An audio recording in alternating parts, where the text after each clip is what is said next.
G'day trendsetters, how you going?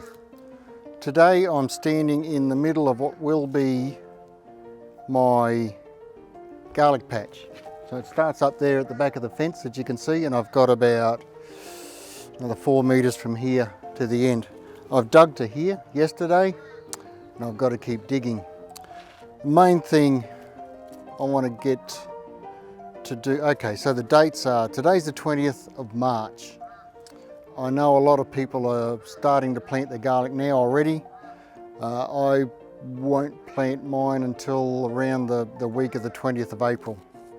The reason I do that is, A, it's still hot here today. It's 31 today. I think there's hot weather forecast for next week. If we do get rain, oh, we've had rain. We had about 4 inches of rain. But if we get more rain on top of a wet soil, then the garlic cloves, you run the risk of them rotting, mainly because of the heat, but then the extra moisture just really turns that on. So I like to leave planting until around the 20th of April. But there's plenty to do before then. Now this patch here is supposed to be the summer pumpkin patch, but it was so dry I didn't plant anything. So it sat, got a little bit weedy, and it sort of compacted a little bit.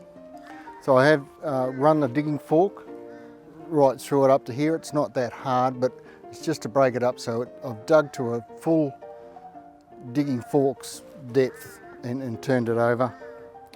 That's this week. Next week I'll add pelletised chook manure, Super Rooster, or the Yates Dynamic Lifter, any product like that. There's a few others around.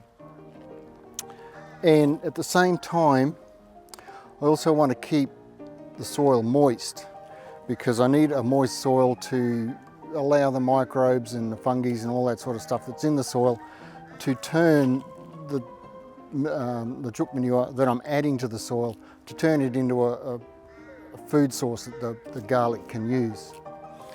The week after that, each time I add this, I will just also be just breaking the surface of the soil. That's mainly to break the seed cycle. So the weed seeds that are in the soil will germinate. I'll fertilise and then I'll just break the surface, and that'll stop the weeds from going on. And I'll do that week on week. So this week's digging. Next week,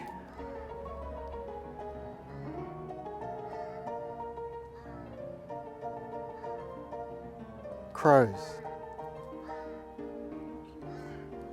Anyhow, this week's digging. Next week will be the pelletised chook manure. The week after that I will add blood and bone, but it'll be the blood and bone that has added potash, because blood and bone, normal blood and bone doesn't have potash in it.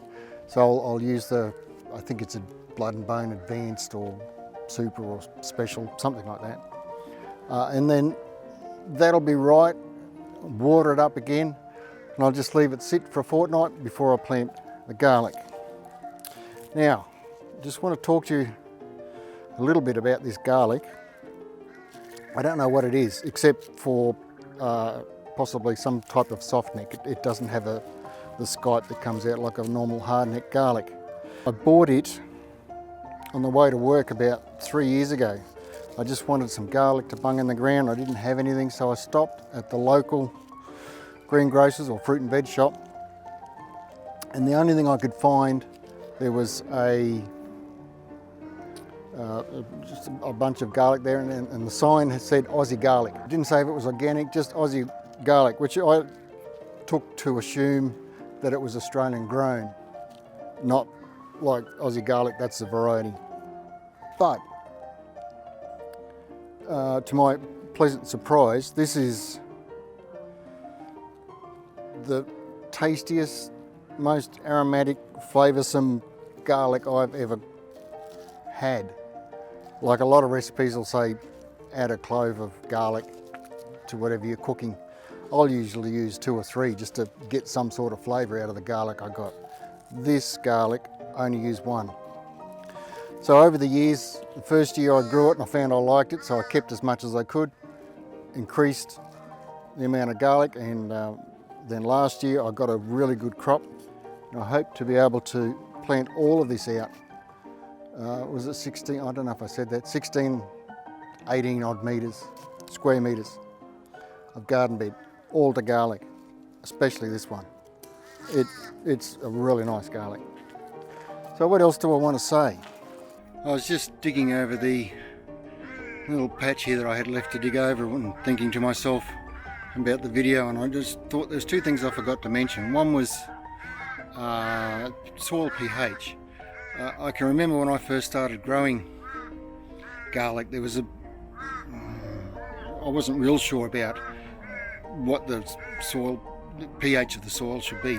I had been led to believe that it should be a little bit on the alkaline side, so above 7 on the pH scale. But Penny Woodward has a book out, I think it's just called Garlic. I'll put a link in the description below about it. Excellent book, but she says pH should be around 6.5 to 7. So on our soil that doesn't need any amendment whatsoever. It's fine. Our soil usually runs around 6.5, so I'll plant straight in that.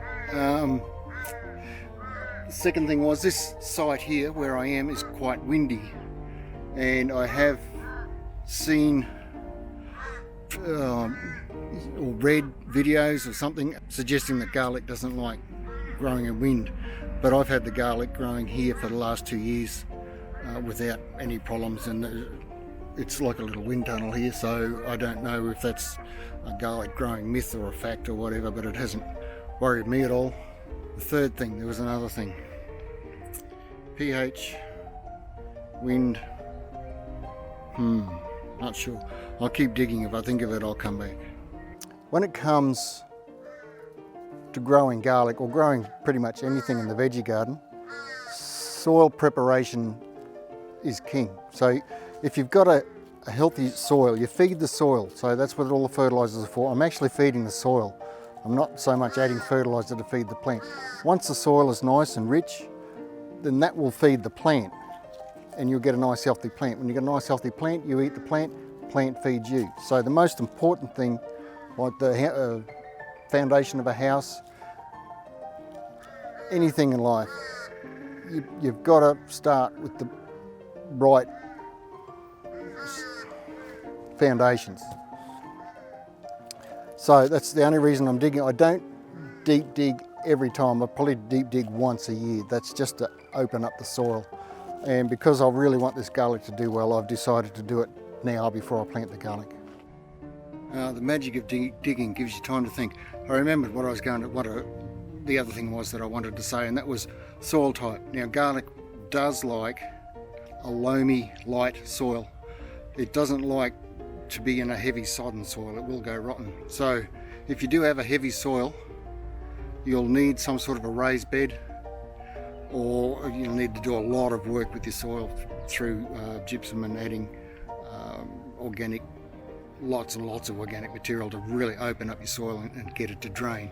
You don't want any moisture hanging around the garlic in a heavy soil. It'll just go rotten. So that was the three things. Just one other thing I'd like to mention. I've had a few people ask me, how do you stop the tines on your digging fork bending and getting all out of shape? It's pretty simple. It's called a digging fork because it's what it does. It's meant for digging. It's not meant for levering out rocks or tree roots or anything like that. It's just meant for turning soil over. And if that's all you use it for, you're never going to have any problems. So like I've said, this has been dug a couple of times before. Really nothing to it. I just got to lean on the top of the fork with my foot. It goes to the full depth. Just give it a little lever, pick it up, turn it over, and the job's done. There is a few places where I don't even have to, I can almost just lean on it. I don't even need my foot. So I probably don't really need to do this. But I still like to open up the soil, aerate it. It'll help incorporate any organic matter I've got on top. I usually scatter thinly over the top lawn clippings, or I use sugarcane mulch in my other garden beds, and when I want to plant them, I'll rake it off the top and I'll add it to a bed like this. Alright, I finished digging. A little bit puffed, but there's one more thing I thought of, and that is in an ideal world I would add a whole lot of compost to this bed, but I haven't got it, so I'm going to have to do with the organic material I get out of just the lawn clippings that I rake over the top from time to time, the chicken manure and the blood and bone. But yeah, if you've got bulk supply of aged cow manure or compost, then by all means get that into the soil as well. Alright, cheers. You're always looking for organic matter to add to your soil. Well, there's a tatey from last year. Alright, I think that's about it. I'll leave you there. I'll come back next week when I add the pelletised chook manure. That'll probably only be a short little video, just a short explanation of what I'm doing. But if you found this in any way useful or helpful, I'd love it if you subscribed. Help the channel to grow.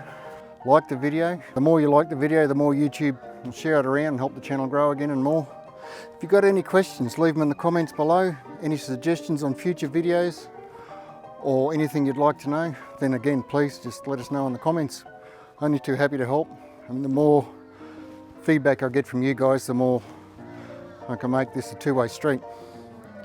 Anyhow, I hope you enjoyed that, and if I don't make a video in between now and next week, I'll catch you next week for some more garlic garden bed preparation and then eventually planting. Okay, cheers.